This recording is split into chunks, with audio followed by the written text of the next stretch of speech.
Dropping out of the Middle East this morning, a deal to fully reopen the Strait of Hormuz is reportedly close, though there's no U.S. involvement in these negotiations. Iran and Oman are meeting today to hammer out details of a framework that would reopen the shipping lanes, but at a cost. Tehran has been insistent on charging mandatory tolls for ships passing through, and the amount would change depending on the cargo value. Joining me once again, I've got retired United States Army Brigadier General Shawn Harris. General, welcome back, sir. So we allegedly have this framework for commercial shipping to resume through the Strait. What do you think this potential deal is about to look like? You know, it'll be great if we get a deal. But, Marky, the reality of it is the United States is not involved in this. It's between Iran and Oman. So the reality of it is when they actually get this deal, if they get this deal, the question is, will Washington, D.C. agree to it? And it doesn't contain anything nuclear, it sounds like. Am I correct in that? This is all regarding the Strait? This is 100% regarding the Strait. But the key piece that you mentioned in your report, if they both agree that they're going to charge a toll, that's a no starter for us. And the president has already said on the record that nobody will have to pay a toll to go through the street. Yeah. And President Trump has said that he wants Hormuz, he wants Hormuz to be a major sticking point. Iran asking for between 5 and 7% of the cargo value of each ship. Oman agreeing to 3%. The U.S. is saying none. With these latest talks not even involving the United States, where is the percentage likely to fall? And what leverage does the White House have when we're not even a party to these negotiations? The leverage is going to come right back down to the military.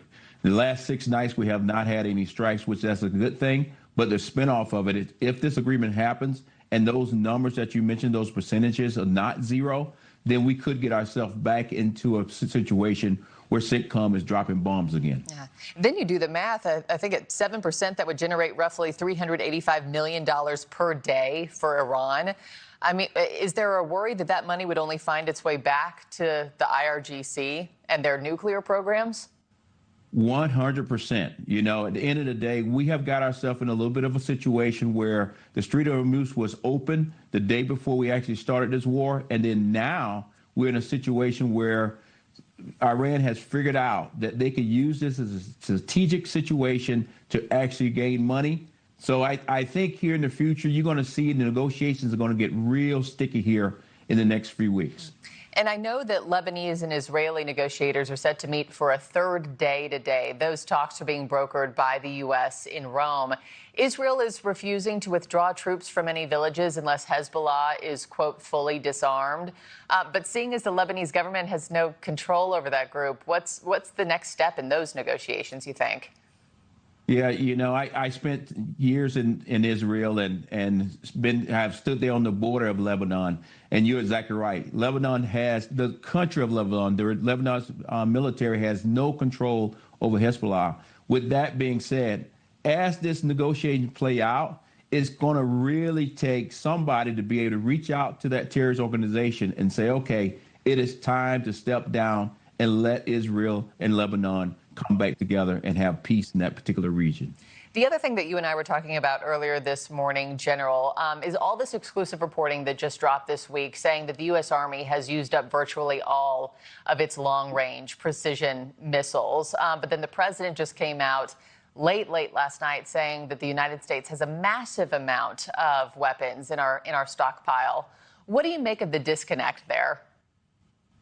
Well, the president would never come out and say that we're in the hurt locker. The reality of it is it's two systems that we actually have some great concerns, or at least the warfighters have concerns over, and that's the THAAD system and also the Patriot. Both of these systems are interceptors that actually protect our troops when they're actually overseas and from a defensive point of view.